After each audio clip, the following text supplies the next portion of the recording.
Hello everyone, I am Sarita Srivastava from Mahatma Gandhi Shikshan Sansthan.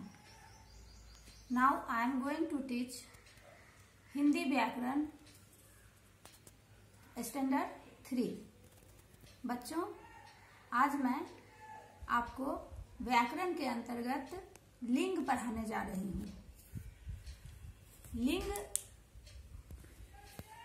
जैसे लड़का है, लड़की है, माता पिता, दादा दादी, घोड़ा, बैल, हाथी, गाय, ये सब जो नाम है, इसमें पहचान कि कौन सा स्त्री जाति से संबंध रखता है और कौन सा पुरुष जाति से संबंध रखता है, इसी को लिंग कहते हैं। लिंग की परिभाषा होती है कि वह शब्द जो स्त्री या पुरुष जाति के होने का बोध कराता हो, उसे लिंग कहते हैं। बच्चों, लिंग किसे कहते हैं कि शब्द के जिस रूप से यह पता चले कि वह स्त्री जाति का है या पुरुष जाति का है, उसे लिंग कहते हैं। जैसे लड़का लड़की, लड़का कहने से पुरुष जाति का बोध होता है और लड़की कहने से स्त्री जाति का बोध होता है। उसी तरह से गाय, गाय कहने से स्त्री जाति का बोध होता है और बैल कहने से पुरुष जाति का बोध होता है। अब बच्चों, लिंग के इसी आधार पर लिंग को दो भागों में बांटा गया है, स्त्रीलिंग और पुल्लिंग। तो बच्चों, लिंग के दो भेद होते हैं, पुल्लिंग और स्त्रीलिंग। पुल्लिंग किसे कहते हैं कि जो संज्ञा शब्द पुरुष जाति का बोध कराता हो, उसे पुल्लिंग कहते हैं। बच्चों, पुल्लिंग किसे कहते हैं कि जो संज्ञा शब्द पुरुष जाति का बोध कराता हो, उसे पुल्लिंग कहते हैं। जैसे दादा, नाना, चाचा, मामा, भाई, राजा, मोर, बैल इत्यादि शब्द जो हैं, संज्ञा शब्द, ये सब पुरुष जाति का बोध कराता है, इसीलिए ये सारे शब्द पुल्लिंग कहलाते हैं। अब स्त्रीलिंग, जो संज्ञा शब्द स्त्री जाति का बोध कराता हो, जो संज्ञा शब्द स्त्री जाति का बोध कराता हो, उसे स्त्रीलिंग कहते हैं।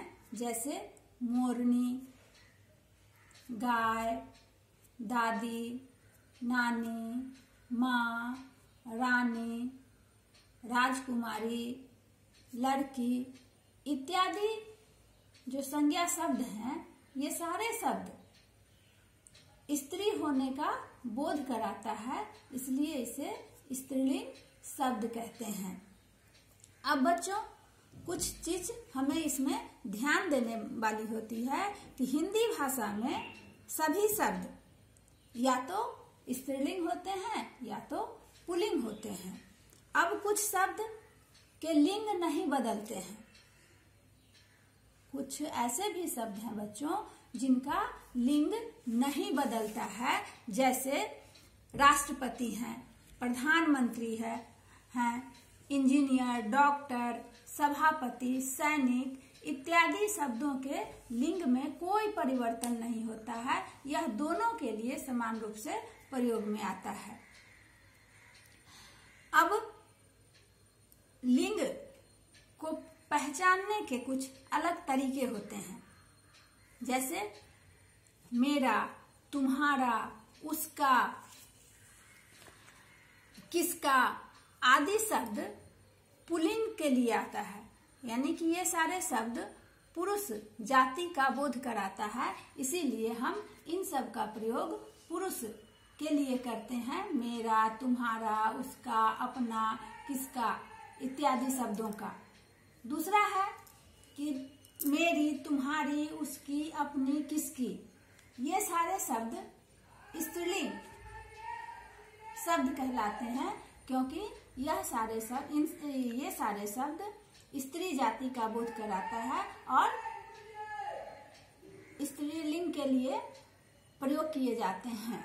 इसलिए मेरी, तुम्हारी, उसकी, उसका, उसकी, अपनी, किसकी, ये सारे शब्द स्त्रीलिंग शब्द कहलाते हैं। बच्चों, अब क्रिया से भी संज्ञा शब्दों के लिंग की पहचान होती है। क्रिया से भी संज्ञा शब्दों के लिंग की पहचान की जा सकती है। ये बहुत ही महत्वपूर्ण चीज है। जब आपको लिंग का पता नहीं चले तो आप उसको वाक्य बना के देखिए और उसमें क्रिया से आप पहचानेंगे कि यह शब्द स्त्रीलिंग है या पुल्लिंग है। जैसे फूल खिला है, अब फूल खिली नहीं लिखा हुआ है तो खिला शब्द जो है क्रिया है, खिला है क्रिया है। इससे हमें फूल के बारे में पता चलता है कि फूल पुल्लिंग शब्द है। उसी तरह से कली खिली है, कली खिला नहीं होता है, कली खिली है, तो इसमें खिली शब्द जो है ये क्रिया है। क्रिया स्त्रीलिंग शब्द को दर्शाता है, यह खिली है स्त्रीलिंग शब्द को दर्शाता है। इसलिए इस वाक्य में जो कली संज्ञा शब्द का प्रयोग हुआ है वह स्त्रीलिंग शब्द है। बच्चों, अब कुछ शब्दों का प्रयोग हमेशा पुल्लिंग में ही होता है, उसे हम स्त्रीलिंग में नहीं बदल सकते हैं। जैसे पशु, पक्षी, मच्छर, खरगोश, कछुआ इत्यादि जो शब्द होते हैं उसे हम स्त्रीलिंग में नहीं बदल सकते हैं, यह हमेशा पुल्लिंग में ही रहता है। उसी तरह से कुछ ऐसे शब्द हैं जो हमेशा स्त्रीलिंग के रूप में ही लिखे जा सकते हैं, स्त्रीलिंग के रूप में ही आते हैं, उसका पुल्लिंग हम नहीं बना सकते हैं। वैसे शब्द होता है मकड़ी, मक्खी, तितली, कोयल, मछली, ये सारे शब्द जो हैं यह हमेशा स्त्रीलिंग रूप में ही रहेंगे। तो बच्चों, आपने इस पाठ में क्या क्या पढ़ा कि स्त्रीलिंग लिंग किसे कहते हैं, कि स्त्री या पुरुष जाति का बोध कराने वाला शब्द, स्त्री या पुरुष जाति का बोध कराने वाला शब्द लिंग कहलाता है। लिंग के दो भेद होते हैं, पुल्लिंग और स्त्रीलिंग। जो संज्ञा शब्द पुरुष जाति का बोध कराता हो उसे पुल्लिंग कहते हैं। जो संज्ञा शब्द स्त्री जाति का बोध कराता हो उसे हम स्त्रीलिंग कहते हैं।